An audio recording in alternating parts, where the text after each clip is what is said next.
I'm Tang Lixia from China Agricultural University. Now I'm working as a Deputy Director for College of International Development and Global Agriculture. Actually, since 2003, I have worked for the poverty reduction, rural transformation, and also I also working for the China-Africa Agricultural Corporation. Actually, in last decades, I have traveled different countries, especially in developing countries in Africa and Asia. So this work gives me a lot of opportunity to see the different livelihood and the different people, and also to understand the SDG development or some other development issues. Actually, in my previous career, I didn't realize that gender is a big challenge for me, because even sometimes I also feel a little bit discomfortable, because sometimes when I was in a group, I always be only one the female person at that some kind of academic discussions. But I think the gender, we also can have a good opportunities to work as female researchers, and also we have some privileges. In my career, I have met very kind bosses. They always give me inclusive environment, and also give me a lot of opportunities to think about or to focus on my research. And also I have a good family. My husband and my daughter and my parents always give me a lot of support. For myself, in my institute, most of my colleagues are female. So that's why we could discuss and communicate what kind of situation we are encountering. So I think in the future we can do better for the development, and especially for the gender and development. Please join our next seminar in the Catalyst of Change series. Welcome to the Catalyst of Change Women Leaders in Science seminar series. This seminar is in English with interpretation available in Spanish, French, and Hindi. You may select the language of your preference at the Zoom bar menu.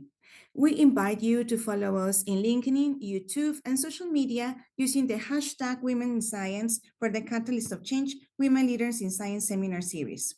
We are hearing today from an outstanding leader, Professor Tang Lixia, Deputy Dean of the College of International Development and Global Agriculture at China Agricultural University.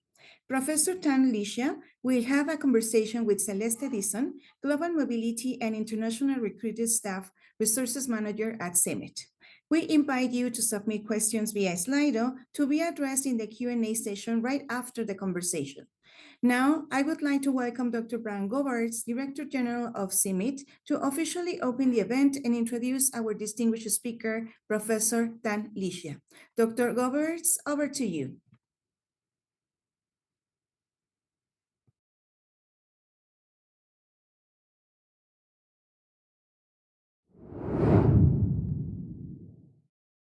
Good morning, good afternoon, good evening, and once again, welcome to our webinar, Catalyst of Change, Women Leaders in Science series. By now you know that at CIMMYT, a few years ago, we launched a TED Talk meets Fireside chat style series on women leaders, because we want more women leaders in science institutions like ours. It is also a testimony to our belief that there are different management styles, different skills, different histories, different journeys, but they all can come together and we can learn from each other. Therefore, in this series, we highlight women who are leaders in all sorts of capacities, in their community, in their field, in their lab, in their institution, in the world, because we strongly believe that leadership styles can become different, and that leadership styles need to learn from each other. Today, we have a very unique catalyst of change guest speaker, Tang Lixia. Tang Lixia is the Deputy Dean of the College of International Development and Global Agriculture at the China Agriculture University. She holds a PhD in Rural Development and Management from the China Agriculture University and a PhD in Agriculture from Humboldt University of Berlin. She has been a visiting scholar of the London School of Economics and Political Sciences in the UK and the German Development Institute. Currently, she is a professor in the Department of Development Management at the College of Humanities and Development Studies, Deputy Dean of the College of International Development and Global Agriculture, and Deputy Secretary General of the National Rural Revitalization Research Institute, all of this at the China Agriculture University. Tang has conducted long-term research in rural development in poverty-stricken areas of China, focusing on issues such as poverty, vulnerable groups, rural social policy implementations, and its effects. In recent years, her research has expanded to include China's foreign aid, agricultural development in Africa, and the China-Africa relationship and agricultural cooperation. Therefore, we have coincided in many spaces, especially conducting fieldwork in countries such as Zambia, Zimbabwe, Ethiopia, Malawi, and Tanzania. She is also a very strong publisher. She has published over 60 papers in core academic journals, both domestically and internationally, and has authored or co-authored 20 books. Tang has been recognized under the Beijing Youth Talent Program and was awarded the very prestigious China-FAO South-South Cooperation Special Contribution Award.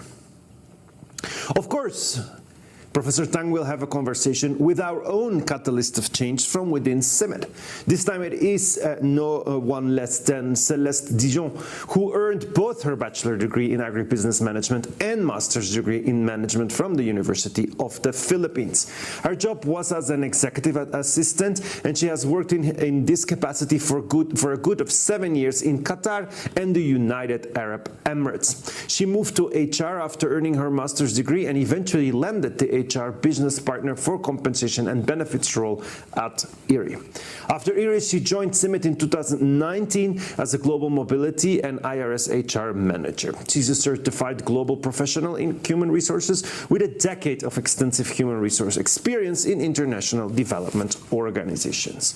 She describes herself as a resilient leader, critical thinker, and problem solver. She has great interpersonal skills, and those enable her to be a good communicator, influencer, and motivator, and let that be the definition of a catalyst of change. I'm sure you will enjoy as much as I will the great conversation and the story about Dr. Lixia's outstanding leadership experience and journey. And without further introduction, therefore, over to you, Professor. Welcome, and once again, thanks for being with us.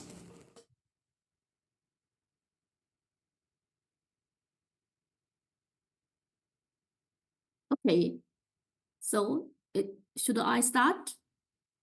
Yes, please. Yes, go ahead. Okay, thank you. Thank you. It's great to see Govert again in this kind of event. And thank you for inviting me to join in this event. I'm in Germany now, actually.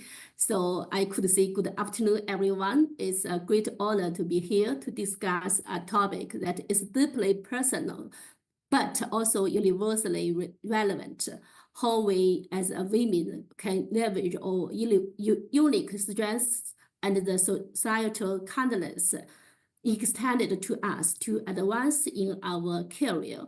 As a female researcher, as Govert introduced, I have experienced both the challenges and the opportunities that come with being a woman. And I think today, I would like to share some insights on how we can harness the advantage of our gender and the goodwill of society to our professional goals. Firstly, I would like to talk the gender equality and the women's power is growing and rising continuously in past decades. I think I'm quite lucky because when I was growing up, women power was rising in China. when I was a child in primary school in the class, there were more boys than girls. It was such a long time ago, I cannot remember the accurate number. But when I was in primary middle school, the number of girls and the boys are almost the same. In Chinese educational system, after you finished your primary middle education, you needed to join the entrance examination for senior middle school. The competition at that time was very fierce. I remembered that I had almost 50 classmates in primary middle school, and later only 5 students could go to the senior middle school. So 5 to 50. So I was only one girl of 5 students in my class. At that time, I was too young. I did not know why girls could not compete with boys. I thought maybe they did not study hard enough. When I was in senior middle school, there was only about 11 girls among about 50 students. So you also can find the girls were less than the boys in senior middle school at that time in 1990s. So in 1996, I attended the college entrance examination, which was most important examination in Chinese, and got admission from China Agricultural University. So I got finished my education in China Agricultural University, and also I started my job in this university. After I came to university, I also find the female students were much less than male students. At that moment, there were 5 dormitory buildings for bachelor students in my university, but only 1 for female students, the other 4 for male students. So at that time, not only in China Agricultural University, and in most university, they called the dormitory building for female students the Panda building, So I came from a province along with the Yangtze River.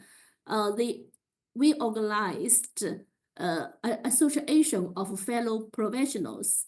I remembered there are about 100 fellows from my province, and only 13 were female. My bachelor degree was sociology, and it belonged to social science. So there are highest ratio of female students in my university. About 1/3 of students were female. Some classes, especially for chemistry, computer science, and physics, there was quite a few, and even 0 female students. I remember that in one of my friend's class, because his major was physics, in his class, there was 0 female students. All the students are male. My husband comes from another university of engineering science, and there were less female students than us. So that why he looked for girlfriend in my university. So this kind of situation happened before 2000. In 2001, well, I was a master's student, but at that time I worked as a tutor for bachelor students in my university. In my class, we also have about 30 students, but the number of female students and male students was almost the same. So just several years later, the situation changed. But now, in my university, the situation has totally changed. We have more female students than male students. For example, last year, we got about 3,700 undergraduate freshmen. Among these students, about 1,700 are boys and almost 2,000 are girls. So now in my university, we have larger female students than male students. And our university has about 19 colleges for different majors. In 15 colleges, there are more girls than boys. And there are only 4 colleges, mainly industrial science and science, where there are more boys than girls. And at the master and doctoral levels, the proportion of female students is also higher than that of men. Among master students, women account for 57%, and among the doctor students, women account for about 52%. So there are more female student masters than male masters in 15 colleges. And this kind of situation happened in for doctor level in 12 colleges. So that means most colleges has more female students than male students, whatever in bachelor, master, and also the doctor level. So this situation has not only happened in my university, it's becoming a popular trend. Now in my university, the female dormitory building is much larger than the male students, the male's one. So I have personally witnessed this shift, and also not witnessed, experienced this shift, and deeply felt this kind of growth of rise of women's power, accessibility, and gender equality. Throughout history, women have kept progressing and developing themselves. Personally, I haven't strongly felt restrictions or unequal treatment in my career because of my gender, to be honest. So these are my first points. Secondly, in my actual work, I could always feel the kindness of society towards women. So we have to recognize that. We often hear about the challenges, but we also have some incredible qualities that can really set us apart. As women, I think we have more emotional intelligence. We are often really good at understanding and connecting with people. There isn't just about being nice. It's about being able to read a room, build strong relationships, and create a supportive environment. In research, where collaboration is key, this can be a huge asset. We are good at communication. We tend to be great listeners and clear communicators. So whether it's explaining complex ideas or negotiation for resources, these skills can make a big difference in how effectively we can share our work and ideas. We are more collaborative. We often excel in team and also in team settings, bringing people together, value different perspectives, and finding common ground are all things we do well. In research, where teamwork is essential, this can really drive innovation and success. In my college, and at present, the female professor sometimes is more popular than the male professor, because we always ask our PhD candidate to select the potential supervisor. But in most time, the female professors are very for students, the female professors is more competitional than the male professors. So during my career, I can always get support from different people. I often traveled to different countries as the government has introduced along for work. Many people says it must be challenging for a woman, but I don't see this as a kind of discrimination. Rather, I take it as understanding.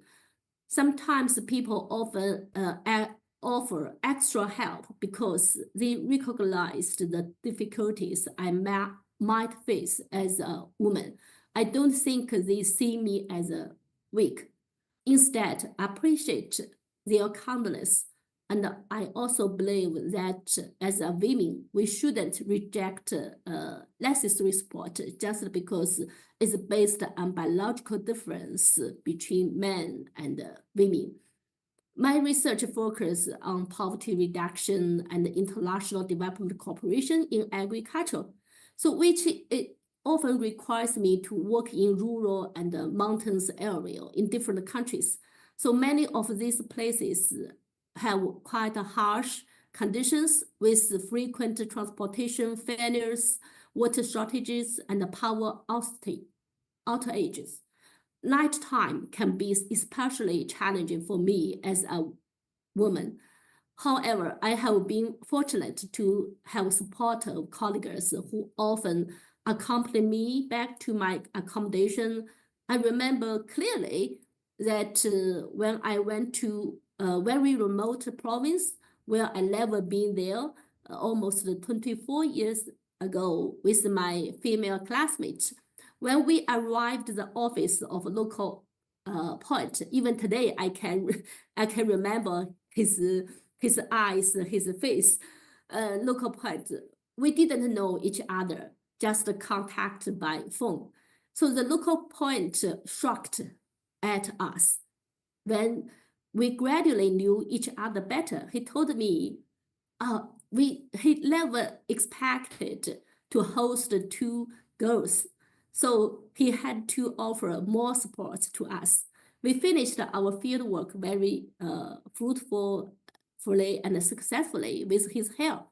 That trip meant a lot for me, especially for me, and it was my first formal engagement in academic research. Based on that trip, I published the first academic paper article on one of the top journals in China, made a presentation an academic conference, and finished my master dissertation and got my master degree. Then I got my teacher's position in my university.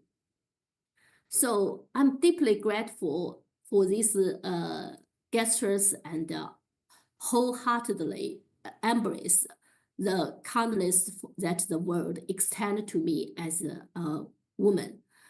Certainly, I think acknowledging the challenges we face as women and learning how to face with them together is quite important. In my research career, I have experienced the subtle and sometimes not so subtle biases and expectations that comes with being a woman in a predominant male field. Although the status of women in China is getting higher and higher, their access to education is basically the same as the of the men. And there is no obvious gender discrimination in most career developmental policies. However, after all, we are still in the process of a gradual development from gender equality to inequality to gender equality. The gender bias is still felt. Now I'm a full professor, and sometimes I'm invited to join in some important events and activities. I can find most key members are men. As a woman, I'm often to be invited to present my opinions last one. In academic society, most academic giants are men. Yeah, to be honest, that sometimes I find I'm the quite a few women representative in some kind of academic discussion and academic group. At many high-level forums and academic conference I attend, male scholars still outnumber female ones. In leadership and management positions, men are also in the majority. So this makes me wonder, why does the gender ratio start off fairly balanced in education? So I have shared, but then shift so dramatically later on in our career. So it's a phenomenon worth thinking about and discussion. So maybe some hidden discrimination is still working. As a woman, I also felt confusion on how to balance work and family and work and life. When I was younger than now and just started my research career, I was always asked by, when will you give birth a baby? You should give birth to a baby as soon as possible. After I had my daughter, I was always traveled for field work, conference, and international communication. I ever studied in Berlin for 1 year, visited LC in London for 4 months, and studied in IDOS based in Bonn in Germany another 4 months. Without bringing my daughter and my family, I went abroad alone. I spent some time in other countries by myself. I always was asked the question like, how do you take of your daughter, your family, and yeah, you should spend more time with your daughter. Even my daughter's teacher also required me to spend much more time with to pay more attention to my daughter's assignments, something like that. Actually, in my family, my husband also worked in Germany for 3 years, and he was always asked the question like, why did your wife not bring your daughter to accompany you? So we have the similar experience, but with completely different question. When China reformed the maternity policy, known here as the one-child policy, so we can have more, I always was asked by question, why you did not give birth to a second child? You should have a second one because you were still young. You still have this opportunity.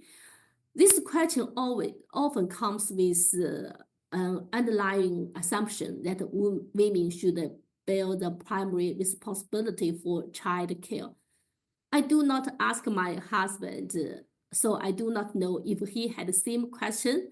The entire society reminds you to be a good mother all the time, and no one cares whether you are a good professor or researcher. In such an environment, even though I'm a very strong and rational woman, I also often feel confused whether it's because I did not do well enough. So maybe my daughter could not get a better future. So as a mother, I also often felt the pain of not being able to spend as much time with my daughter as expected. It's a personal scary files that many of us make. So, and it's important to acknowledge that it's not easy. Yeah, sometimes it's not easy, but it's also important to remind yourself that we are setting in an example for our children, showing them that they can pursue their passions and make a difference in the world. So in such a society, that still has certain biases against the women. As a women, we must learn to reconcile with ourselves and learn to let go of the shackles imposed on us by society. I think I'm quite lucky. When I was a young child, my parents did not think that I was worse than my younger brother They thought that I was smarter and always praised me and provided the education opportunities to me. Most of my cousins, female cousins, cannot finish their education like me. So I think I was quite lucky. When I was in school, I met many good teachers, and they also told me that as long as you study hard, girls can success just as well as boys. And when I started my research career, my academic supervisor was the first man in one of the first men in China to conduct gender research. He respected women very much, and he believed from bottom of his heart that women have many advantages which can enable women to achieve better results. So he also offered a lot of support to me, to my research, to become gradually from an assistant lecturer to a full professor. So I think it's very important to actively draw positive energy from society and not let things that affect your mood and make you unhappy disturb you. Finally, I just want to I always remind myself to put my job requirements before my gender. I'm a professor first, then I'm a female professor second. So my priority is meet the standards of a professor. In academia, the most important things is to keep learning, improve your skills, and empower yourself. Blaming every challenges and gender differences or using it as an excuse to lower our standard is quite risky. So I think some challenges, not only for women and also for men. So to grow and improve in our careers, I think we must push ourselves to keep learning and working hard. That's I would like to share with I would like to share here. So that's my talk for today. Thank you for your listening. Thank you very much, Dr. Tang. Good morning, good afternoon, good evening to everybody. I'm Celeste. I'm a woman working in agriculture, science, and development from the administrative side, as I'm from the HR department of CIMIT. I'm very excited to interview Dr. Tang because she's someone that I believe young women should emulate, including my daughter.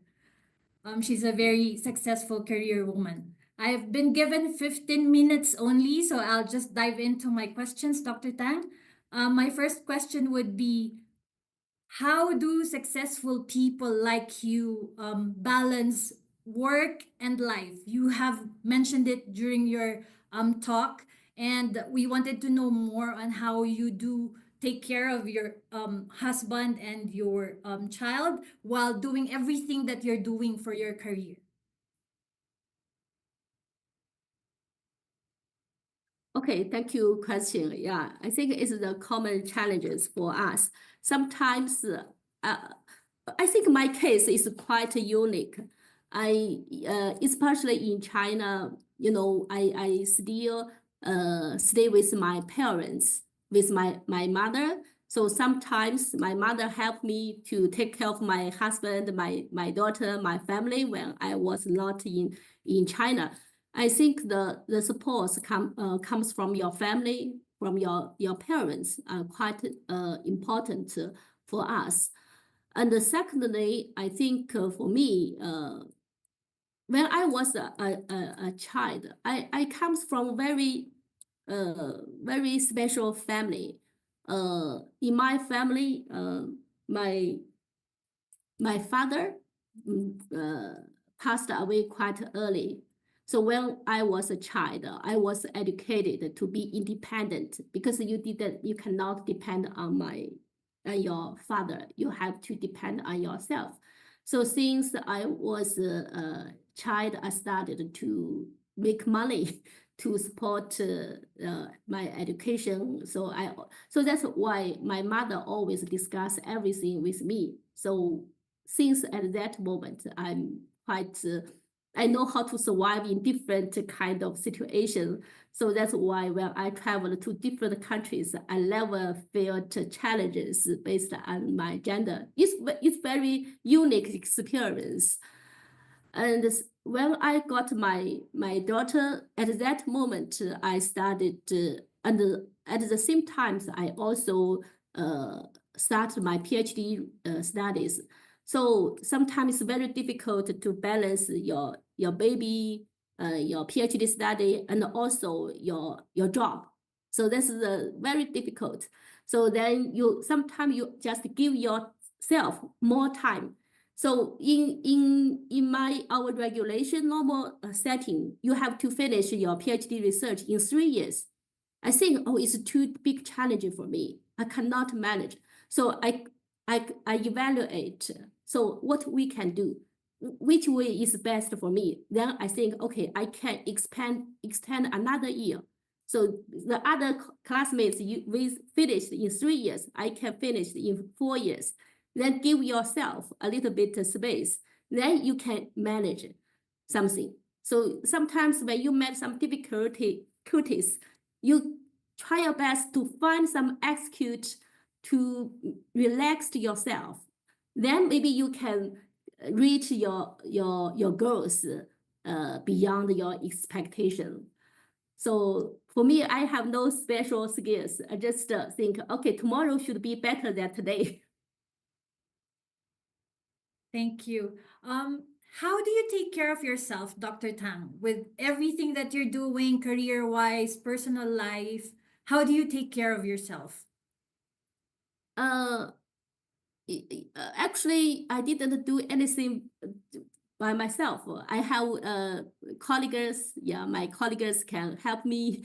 And also when I traveled into different countries, even now in Germany, I stayed with my supervisor when I studied here. So my supervisor provided a lot of support for me. I think if psychologically I'm quite independent, but physically I think I'm not so independent.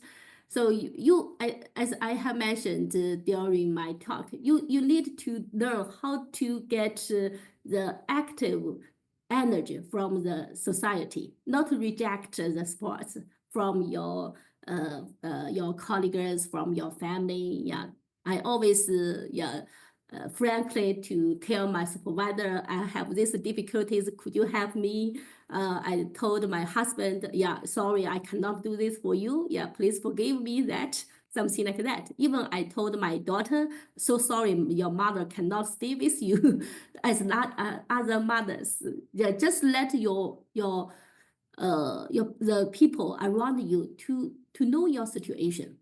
Yeah, have very complete interactions with them.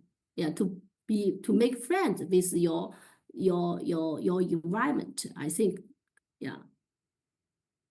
Thank you. You are very lucky to have a very supportive family. My next question would be, what advice would you give to young women or all women who lack the confidence to take on leadership roles based on your experience? Actually, I'm not a leader. I'm just a researcher. But for me, I think the most important is keep confidence. Self-confidence is quite important. My supervisor gave me a comment. Mr. Tang never know how to lose her self-confidence. Even she cannot speak good English, she also can go abroad to make friends with different people. I said, okay, language is just an instrument. I'm not English speaking native person. I cannot speak good English as that people, but I have a very strong mission to make friends with different people. So keep self-confidence, even you made some mistake. Don't care of that. And secondly, I think it's quite important. You need understand your situation.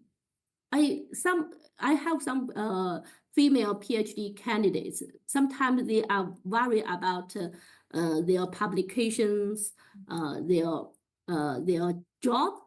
But I said, okay, you just think about that. Maybe that, as I mentioned, tomorrow, you can think 3 months later where you will be, where you are, who will you be.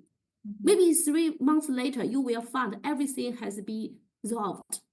But today is important things. If you have worked hard on that, if you have read the documents, the books you should read, if you have done what you can do that, you cannot change the result, but you can know how to work today. So that's sometimes you work hard, maybe you cannot get good outcome, but the process is quite important. So even for me, I also have a lot of failure situation, but I just think, okay, that's just the experience. Then you got lessons, or you can understand more about this society, and also more about the people, the nature of a human being. Yeah, I'm not sure the time, because when I was in LSE, I met a very terrible the host, the landlord. I think, oh my God, if I cannot live with this landlord, I just, okay, I move to the hotel, even I have to pay big money. But 3 months later, I said, I find, okay, I know how to get along with a very terrible person. It's a good opportunity for me to understand you cannot always meet the kind people. Sometimes you also have to stay with the people you do not like, or the people they don't like you. But that's the experience. Even I have met a lot of troubles in different countries. Sometimes I cried. Then after I come back to China, I forgot everything. I said, oh, then I told these stories to my friends in very smile, happy mood. They were shocked. But I think, oh, that's a good opportunity for me to know the different lives in the world. So that's, I think, it's keep very happy and inclusive mood is quite important. Right. How does a very accomplished person like you handle failures? Sorry? How do you handle failures? Failures. Like if you fail in doing something, how do you handle it? Do you just get on with it, move on, or do something else, or just push forward? I evaluate the worst outcome. I evaluate the worst outcome. If I do or not do, the which one I can accept, then I will choose. So I think during pandemic, I got a student's message. Yeah, she want to apply for defensing. I think the dissertation is not so good. I said, oh, if I agree, so what outcome I will have? If I didn't agree, so what kind of outcome I will have? Then I evaluate the worst one. Then okay, the worst things I can accept. Okay, continue. Go ahead. If the worst things I cannot, then I will give up. Right. Wow. Wow. What a great way of handling, tackling things and handling failures. My last question, Dr. Tang, would be, you mentioned earlier that just be confident, right? You have to have the self-confidence. How do you harness self-confidence? Like some people are very shy, some people do not have, self-confidence within them. How do you harness it? How do you get it? I think maybe just because my personal experience. So since I was in primary school, I always can get better performance in our system. So that means you always reached your goals. Then you think, oh, you can manage everything. So that's the confidence comes from. And sometimes I worked for tutors for 16 years for my students. I supervised about 200 students. So some of my students, they really, they cannot get good performance. So I always ask them to evaluate in which field you think you are best. Then you just go ahead to focus on this field. You ignore the other things. If you cannot make a good performance on writing, you just go to sports. If you cannot have a good progress in English, you just go to some other major. Then if you cannot write good participation or good publication, then you are good at administrative. So one of my PhD students, he lost his confidence to complete his study. But I said, maybe you cannot focus on academic research, but you are a very good guy who can facilitate everything. He helped me to do a lot of administrative job. I said, you are so fantastic. Then we can start your research from the beginning to the end. Slowly give you another half a year or another 1 year, then you finished, match the minimum standard. Then you finish, then you find an administrative job. Then you will use your advantages. So now he become quite good position, got promotion after he finished the PhD defense. Then he recovered his confidence. So I think, find for all the human being, you should have your advantage. You find your best field. Right. You're a great advisor, I guess.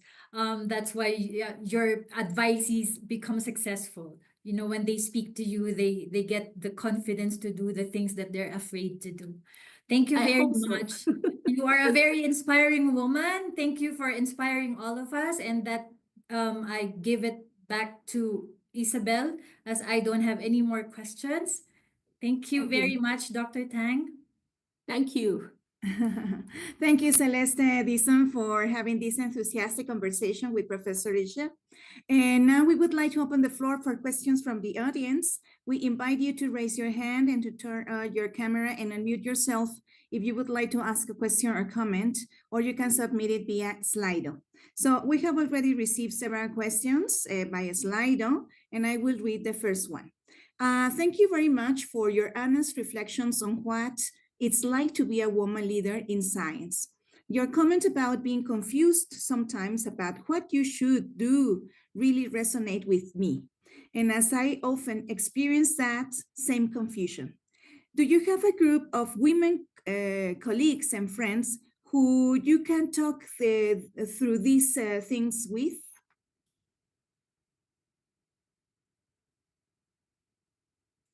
Do you have a group of women colleagues and friends who you can talk about these things? That was the question. To me? Yes, to you. So the women group? Yeah, they are asking whether you have a group of colleagues where you can talk about whenever you feel confused, whenever you are struggling with your role as a professional or as a personal leader, science women leader in science. So do you speak this with your colleagues and your friends? Do you have a team to work on this? Or maybe you go to the psychologist. Actually, in my university, not only the more students are female, even more staff are female. So in my research team, most of members are female. So sometimes we always discuss together how to balance the work and the life. Yeah, we also have this kind of confuses and conflicts, but we always can support each other. So I think it's quite important. I am not alone. I just work with my the female colleagues together. They are better than me. Yeah, the performers better than me. They work harder than me. They always encouraged me to stay with them, to catch up with them. And under my supervision, I also have more female students than boys. So sometimes they also feel struggling, especially for the female PhD students. Their age is more than 25 to 30, something that. So some of them are married, some of them they have a pressure from parents to give birth to a child. They always come to me to ask for the advice. So I think all the choices are right. Yeah, just you have to you cannot think that the women's contribution for the society, like as a mother, is a fault. It's not a fault. So you just evaluate if you can manage. If you can manage that, you can set up your time in quite good plan. You can finish. Because I also do that when I gave birth to my daughter, and at the same time I started as a PhD candidate. So I think it's depend on your choice, but you have to give up some entertainment time. In China, we have very big group of part-time masters. So most of these students, they comes from professional. They have their job. They are new mother, most of them. So I said, okay, you have to give up your weekends. You have to reduce your sleeping time, because you have to do that. You have no choice. Yeah. So then after these 2 years, you finished your master research. Then your kids also grow up. Then you will find the life will become easier and better for you. So I think, yeah, you have to not only consider the balance at present, also consider the balance between today and the future. Thank you so much. This is about the priority, support to each other, having good role models as well. No, thank you so much for this. And there is another question from the Slido, and it says, how has the rapid rise of women in science in China have been received by men in science? And do you have male colleagues who have talked about what it's like to witness these big changes? Sorry, again? The other question is, do you have male colleagues who have talked about what it's like to witness these big changes, about this rapid rise of women in science in China? How is the men perception about this?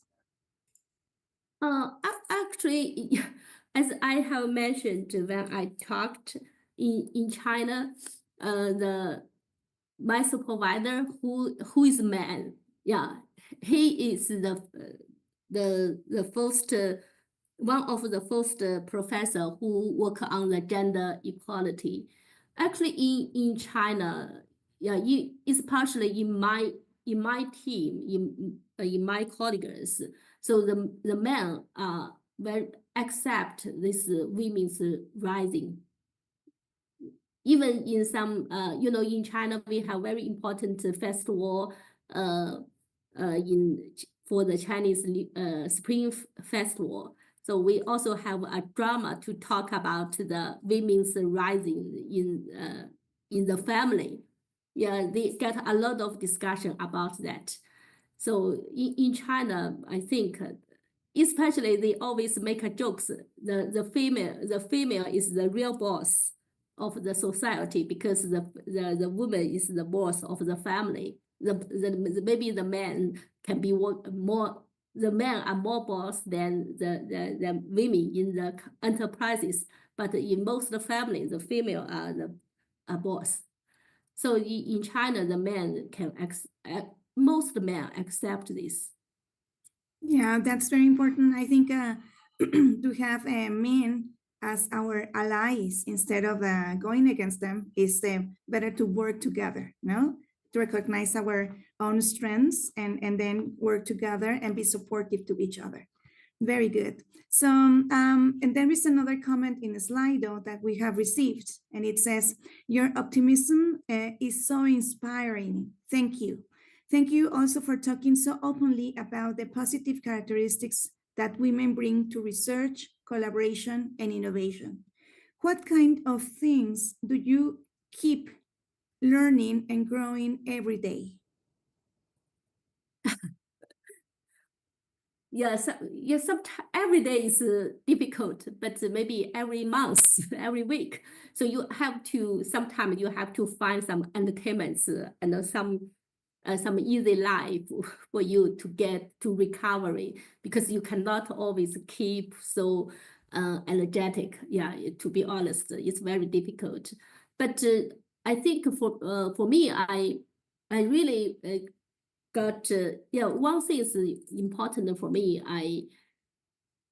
Sometimes the people they criticize that you cannot depend on or just keep yourself and others' expectations.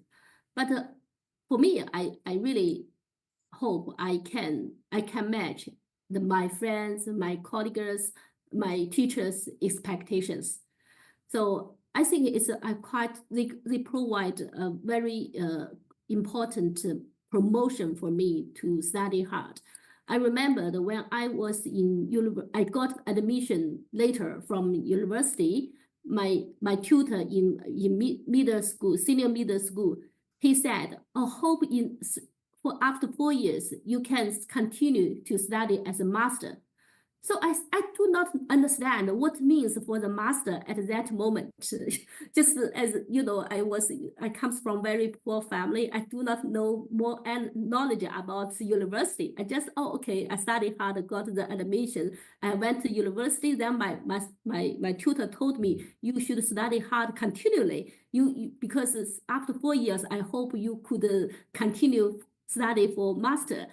Then I think, oh my God, so master, okay, master is very important. Okay, I should keep myself in continually studying hard. Then when I was in university, I studied very hard to try to get a good performance, then to get the opportunity to become a master candidate. So then I enter the master. My supervisor also think, oh, you could do better job. Maybe you can continue to apply for PhD. I say, okay, that's good. Then I can do that. So I think I love my family. I love my colleagues, my friends. I think their expectations, their encouragement for me is much more important than my awareness for my internal awareness for that. Thank you so much. So to close these questions, what words of wisdom could you share with the audience to take away? Words of wisdom. Mm-hmm. Yeah, I think keep very positive, active. Yeah, to all situations. Yeah, to keep you in very positive, not always complaint. Happy, smile. Thank you so much. So on behalf of Dr. Brangover, Director General of CIMMYT, we thank you so much for your valuable time to be here today. On behalf of CIMMYT community, we would like to thank Professor Lixia for sharing with us her outstanding professional and personal journey as an outstanding and successful women leader in science and catalyst of change. Also, we thank the audience that joined, and do not miss our following Catalyst of Change Women Leaders in Science seminars. Have a nice day. Have a nice evening. Thank you so much. Thank Thank you so much, Thank you. Professor Lixia. Thank you.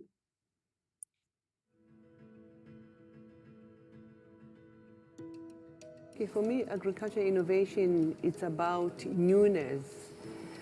Newness in the sense that people have to think differently. We need, creative thinking. We need new ways of doing business because we still work sitting with, zero hunger challenges.